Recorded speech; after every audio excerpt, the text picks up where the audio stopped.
and its allies to trip into more blunders, and that means creating non-stop, perpetual war in the Middle East. Well, I'm going to make this interesting and disagree with everyone. Okay. I do not accept the premise, which probably isn't too much of a surprise, but nonetheless, I reject the premise that the whole point of the so-called war on terror or investing in the Mujahideen was to somehow fight terrorism or to make a better world. I would argue that if you really want to know what's happening with Middle Eastern policy, then you must read Oded Yanan's A Strategy for Israel in the 1980s. Now, in that document, which is pretty much being played out to a T right now and has been for many years, there were serious objectives for Israel. And Israel's main objectives were to expand and grow in line with the Greater Israel Project. And in order for it to do that, there would need to be an excuse to justify the expansion of Israel. And in order to do that, we would have to sow the seeds of sectarian hatred and violence in the region. The #1 target of this plan was Iraq. We've achieved that. That's not a failure. That's actually a success. Iraq is a failed state largely. It is an absolute basket case. Sectarian hatred is absolutely insane. We see the beheadings and all of this madness, and we think it's a disaster. No, it's not at all. In fact, it's all part of the plan to break up Iraq into 3 different states. When we look at Syria, we also find that the goal is once again the same thing: sow the seeds of sectarian hatred and basically turn that nation into a basket case. This is happening according to plan as well. Now, ISIS, funny enough, could stand for the Israeli Secret Intelligence Service. Many people are seeing the very big benefits to the state of Israel, the so-called Jewish state of Israel, by the breakup and the balkanization of the surrounding states. So actually, if you believe what's being told to you, and I just don't know why anyone would believe anything that comes out of the mouth of virtually any Western leader, whether it be Obama or Bush or any of the rest of them, all of these people are nothing but patent liars, and everything they say is pretty much the opposite of the truth. So I don't accept virtually anything they say. Okay, good. Violence.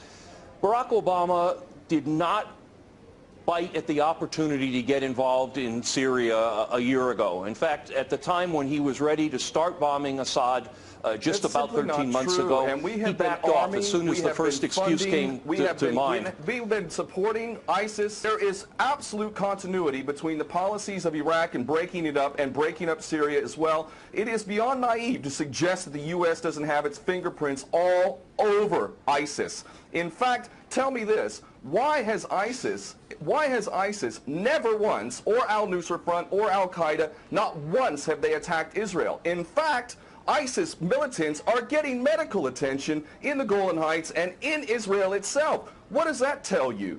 There is absolute continuity, but the actual policy, just like the Project for a New American Century laid out very clearly, that a, quote, new Pearl Harbor would be necessary to achieve this goal of full spectrum dominance. You could never tell the American people, or the world for that matter, we're going to fight wars of aggression where we're going to have to invade and occupy, we're going to have to spend hundreds of billions, if not trillions of dollars to achieve the goal of full spectrum dominance, which is to control, absolute control over air, land, sea, and space and cyberspace. The American people never would have bought it, so you can't tell them that. You have to tell them a bunch of lies. And we see this over and over again. What you have to do, Ken, if I can go... It would absolutely no question that there must always be a boogeyman. In fact, you're sitting in Russia now. For 50 years plus, we were fighting this Cold War that really was an absolute charade to begin with. There never really was a threat of a Soviet invasion. And for decades, we spent insane amounts of money developing nuclear weapons to the point of really completely, totally collective insanity. And here we sit today in a world that threatens a third world war with a policy that is clearly intended to totally destroy Syria. Let's see what happens. If we take Bashar al-Assad out of the equation in Syria, does anybody with half a brain not understand that that vacuum that's going to be created is going to be a vacuum filled by the most powerful interests there? And who is that right now? Well, that would be our best friends and allies, these little Frankenstein monsters that we create, whether it's al-Qaeda or al-Nusra Front or the latest ISIS monster that we've created. Those are the ones that are going to fill that vacuum, and that fits perfectly in line with Oded Yanan's A Strategy for Israel in the 1980s. And if these other two gentlemen haven't read that document, I seriously suggest you do. Another thing that's really worthy of pointing out is the so-called Islamic State is anything but Islamic. And yes, there is a war on Islam. Islam is very understood by many Muslims around the world to be absolutely 100% forbidden for you to forcibly convert somebody to Islam or kill them. This is totally untrue. Back in the medieval times, when there was Muslim empires, it was an absolute understanding and policy amongst the Muslims who were in charge at that time that those who practiced whatever religion were allowed to continue practicing that religion, and they were not even forced to pay taxes into the Muslim empire itself. However, if people wanted to practice that religion, they would not be able to derive the benefits of the tax system and so on and so forth. The bottom line is no Muslim in their right mind would justify going in and literally executing men, women, and children simply because they don't convert to your religion. These people are not Islamic. They are creations of the monster, which is the empire of the United States and all its cohorts in Israel and England in particular. And this monster is purposely created to justify the continuing insanity of the never-ending war policy, which is really the core of America. And that is exactly why I renounced my U.S. citizenship. This madness cannot be considered anything but the major threat to the world.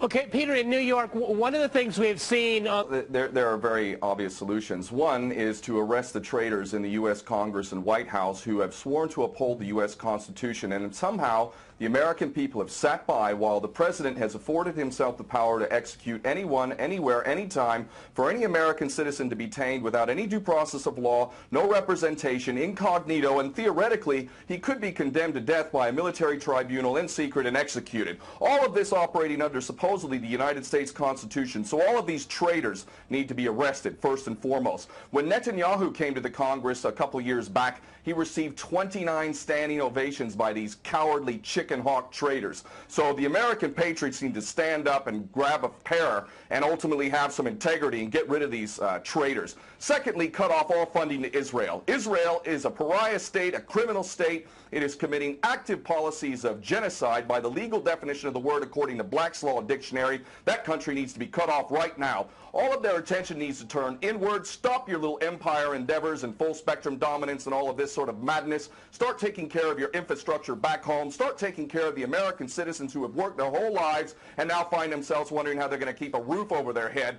All of that is very obvious and very sensible. Or America can continue to decline into an absolute total pariah state, hated and resented around the world, and maybe bring the whole world into World War III. I would prefer that we do the former instead of the latter, but ultimately we need some serious change in government, and that means getting rid of these traitors. Okay.